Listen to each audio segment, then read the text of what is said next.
Баршаңызға қайырлы күн. Бүгін біз 9-шы сыныптар үшін 2-ші тоқсандағы номер 3-ші, 1-ші, 2-ші, 3-ші топ элементтері және олардың қосылыстары бөлімі бойынша жиынтық бағалауды талдайтын боламыз. Бұл бізде 2-ші нұсқа. Олай болса, тапсырмаға көшелік. Бірінші тапсырма, 1-ші топтың негізгі топшасында орналасқан металдар сілтілік металдар деп аталады. Сілтілік металдар литий, калий, рубидий, цезий, франций бөлме температурасында сумен әрекеттесіп сілті түзеді. 2-ші топтың негізгі топшасында орналасқан металдар сілтілік жер металдары деп аталады. Сілтілік жер металдар бериллий, магний, кальций, стронций, барий, радий. Сілтілік металдар сілтілік жер металдарға қарағанда химиялық реакцияға белсенді. Бұл екі топтың металдары да тотықсыздандырғыш.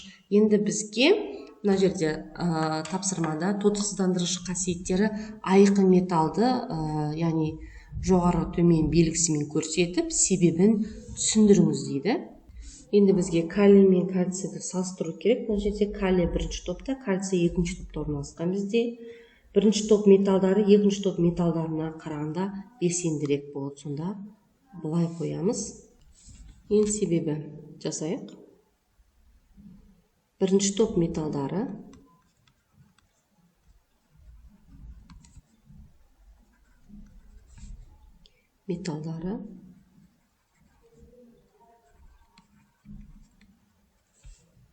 екінші топ металдарына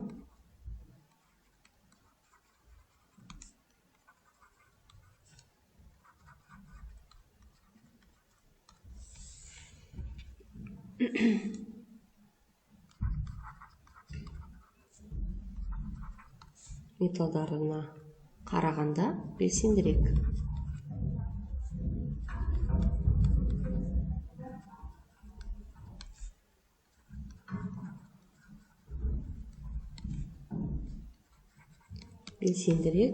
Калийдің валенттілігі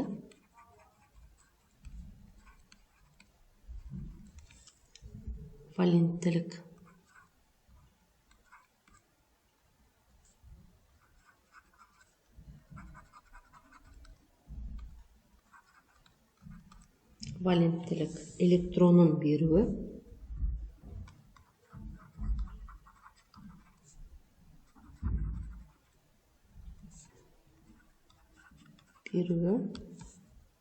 жеңілірек.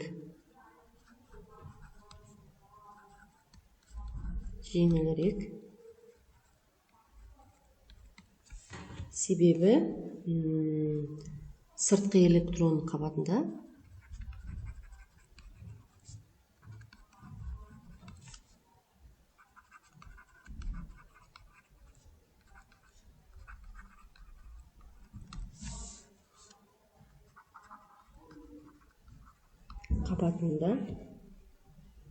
жалғыз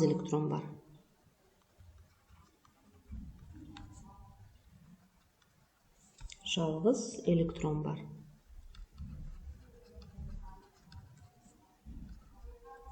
Электроны бар және атом радиусы үлкенірек.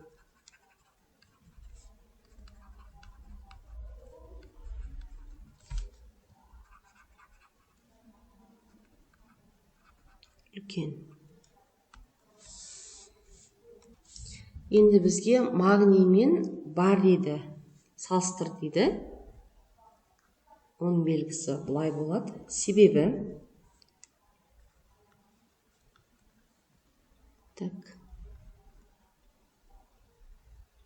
барийдің атом радиусы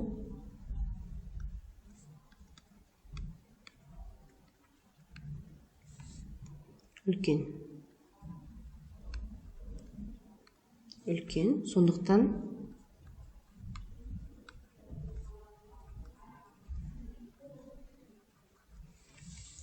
сыртқы электрондар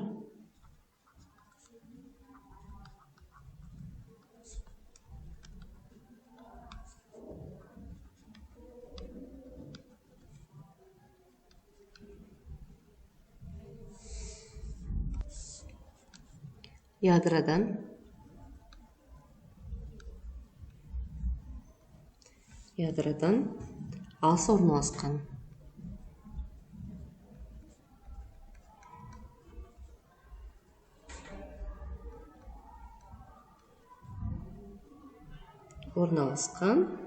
Және оларды беру оңай. Беру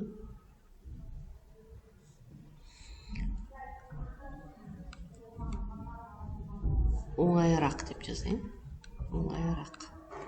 Келесі тапсырма: берілген металдарды сумен әрекеттестіру керек. Калий белсенділігінің арту ретімен орналастырыңыз дейді. Сумен әрекеттесу: калий, литий, натрий, магний, кальций.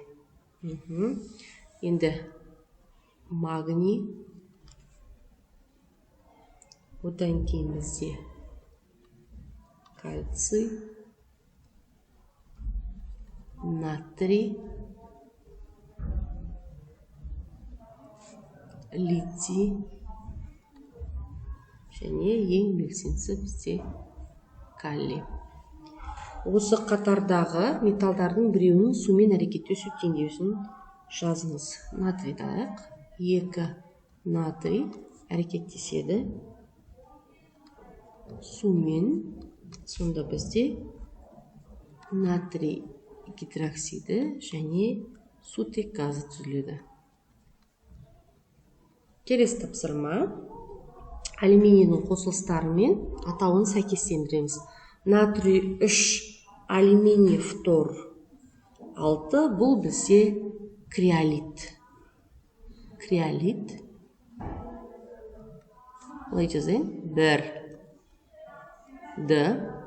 Екінші алюминий 2O3 NH2O, бұл бізде боксит.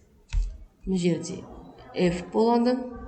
Келесі үшінші алюминийдің сынаппен құймасы, ол амальгама деп аталады. А. Төртінші алюминийдің кремниймен құймасы, бұл силумин. Е. Бесінші алюминий 2O3, бұл бізде корунд. Сонда дұрыс жауабы С болады екен. Келесі тапсырма: алюминий мен оның қолдану аймағы арасындағы сәйкестікті орналастырыңыз дейді. Электроөткізгіштігі жоғары болған кезде бұл электротехникада қолданады. Алюминийдің жеңілдігі мен беріктілігі бұл авиакеме, машина жасауда. Жемірілуге тұрақты болған кезде ыдыс аяқ жасауда. Тапталғыштығы ол алектерлеуде. Келесі: төмендегі реакция теңдеулерін аяқтап теңестіріңіз дейді. Бірінші реакцияда, мен былайынан 1 деп жаза берейін. Алюминий 2O3 газына жерге сыймайды. Қосылған 2 натрий гидроксиді тең болады бізде. Бұл жерде осы кезде мына жерде 6 қояды екенбіз. 6 қойғанда теңеседі екен. Бұлайынша теңеспейді. 6 натрий OH. Сол кезде неде натрий 3 алюминий. Алюминий O3. Мына жерге 2 қосылған 3H2O. Екінші алюминий OH3-ті қыздырып біз аламыз. Бұл жерде алюминий 2O3-ті қосылған H2O.